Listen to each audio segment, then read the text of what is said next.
Hello बच्चों, आज हम लेके आए हैं ट्वेल्थ क्लास का सेकंड पार्ट, जो कि आप फर्स्ट पार्ट में आप पढ़ चुके हो। संक्रामक असंक्रामक रोग के बारे में यहाँ पढ़ने वाले हैं। और वहाँ पर आपने पढ़ा था रोग तथा स्वास्थ्य क्या होता है। ठीक है, जानते हैं कि संक्रामक रोग और असंक्रामक रोग होते क्या हैं।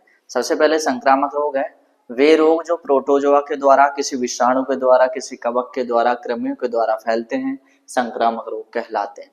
इन्हें दो कैटेगरियों में बांटा गया है। पहला है संसर्गज रोग, दूसरा असंसर्गज रोग, यानी कॉन्टाजियस डिजीज और नॉन कॉन्टेजियस डिजीज।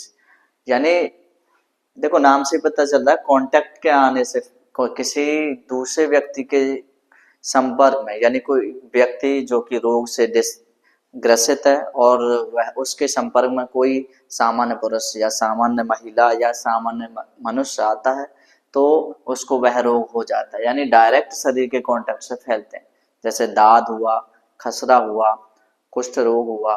कुष्ठ रोग समझते हो ना, पूरी बॉडी गलने लगती है जिसमें, लेप्रोसी। ठीक है, ऐसे ही दूसरा है असंसर्गज रोग। ये कुछ रोगजनक वाहक होते हैं, उनके द्वारा फैलते हैं।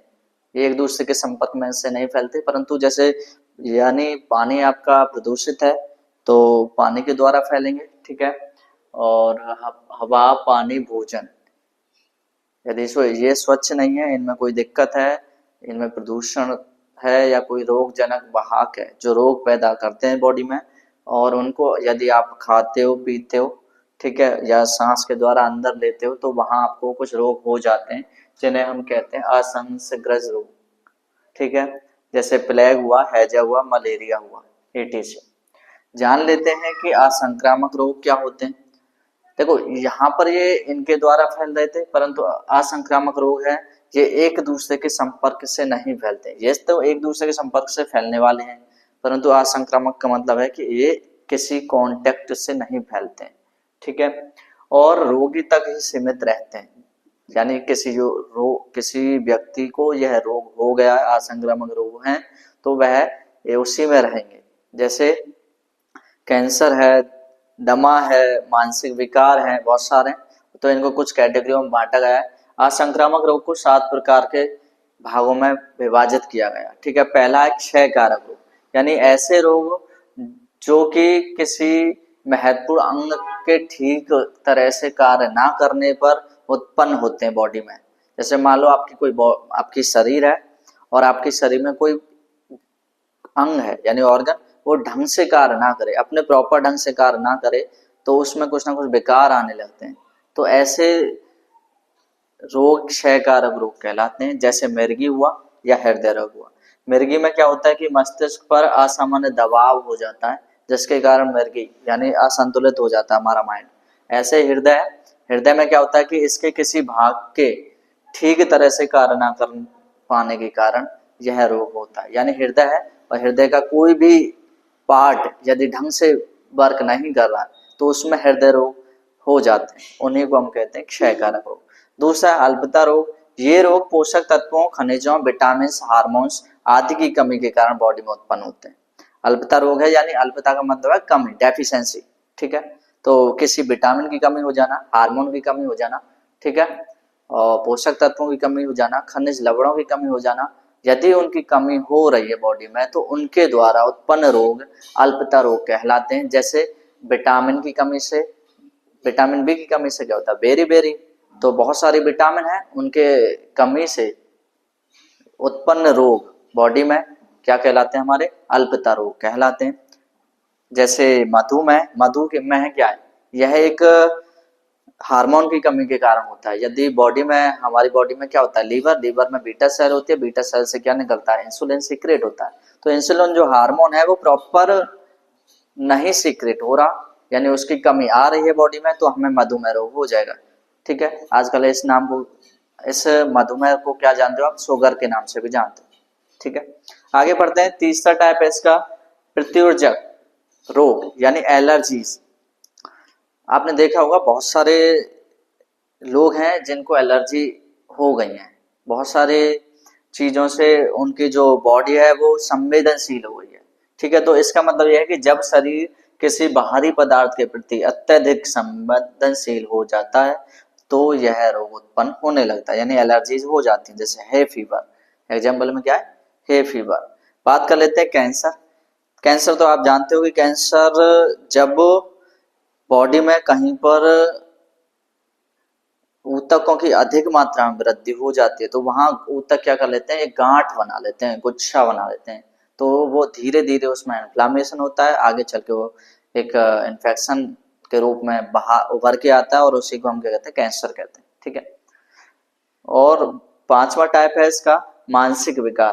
देखो मानसिक तनाव के कारण मानसिक बीमारियां उत्पन्न होती हैं, जैसे मानसिक संबंधी रोग, स्मृति का कमजोर हो जाना, भ्रम उत्पन्न होना, सिर दर्द होना, ये सभी क्या है, मानसिक रोग है, मानसिक विकार है। ठीक है।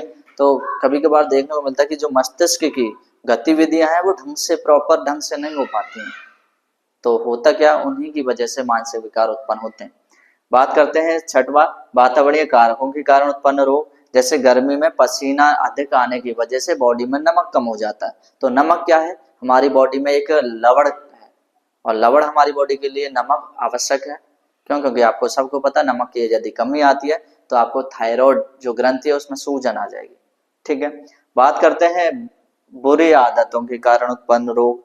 जैसे आजकल देखा जा रहा है कि भाई आधुनिक जीवन शैली हो गई है, सभी को मतलब ज्यादा वर्क नहीं करना पड़ा, जिसकी वजह से हमारी बॉडी में बहुत सारे रोग उत्पन्न हो रहे हैं। जैसे यहाँ दे रखा हमने, जैसे कुछ लोग धूम्रपान अधिक करते हैं, गुटखा तंबाकू अधिक खाते हैं, मादक पदार्थों का सेवन अधिक करते हैं, तो उन आहार संबंधी कुछ असंतुलन हो जाते हैं, यानी पहले जैसा भोजन नहीं रहा है। आधुनिक जीवन शैली के कारण भी ये उत्पन्न रोग हो जाते हैं, जैसे मोटापा हुआ, मधुमेह हुआ, यकृत संबंधी रोग हुए।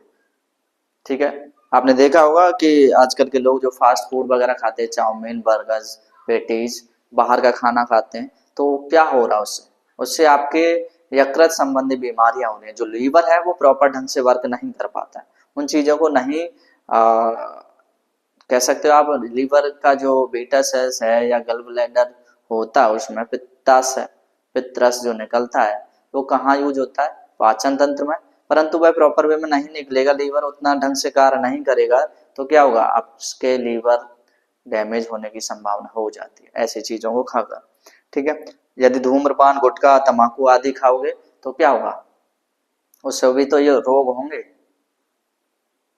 गुटखा तंबाकू खाने से क्या होता है, कैंसर वगैरह हो जाते हैं, कहीं ना कहीं ऊतकों की इन्फ्लामेशन हो जाती है, इन्फेक्शन फैल जाता है।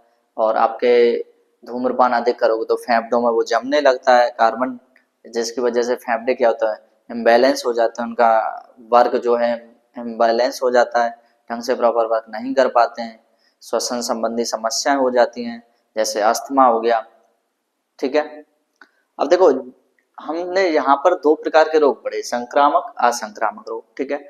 असंक्रामक रोग और संक्रामक रोग, यानी रोगों को जिस विज्ञान में स्टडी किया जाता है उसको हम क्या कहते हैं, ईटियोलॉजी।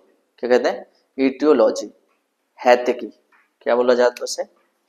देखो रोग विज्ञान, रोग विज्ञान मतलब जहां पर रोगों का अध्ययन किया जाता है उसे हम क्या कहते हैं, हैतिकी बोला जाता है, हैतिकी। ठीक है। ईटियोलॉजी, ध्यान रखना। ठीक है। देखो सबसे पहले तो यदि आपको कुछ बड़ा करना है तो हमारे साथ जुड़े रहना, और लगातार आपको पेपर बहुत नजदीक है, उसके लिए आपको लगातार प्रयास करना होगा और लगातार इन चीजों को ढंग से पढ़ना होगा। ठीक है। यदि किसी काम को करने में बार बार असफलता मिलती है और फिर भी आप उसको लगातार करे जा रहे हो तो उसी को आप लगातार प्रयास कहते हो ना, यानी आपको सफलता पानी है तो लगातार प्रयास करना होगा। मुबारक हो जिन्हें छत तक जाना है, हम अपना रास्ता खुद बनाएंगे क्योंकि हमें आसमान तक जाना है। तो हमारे साथ जुड़े रहिए।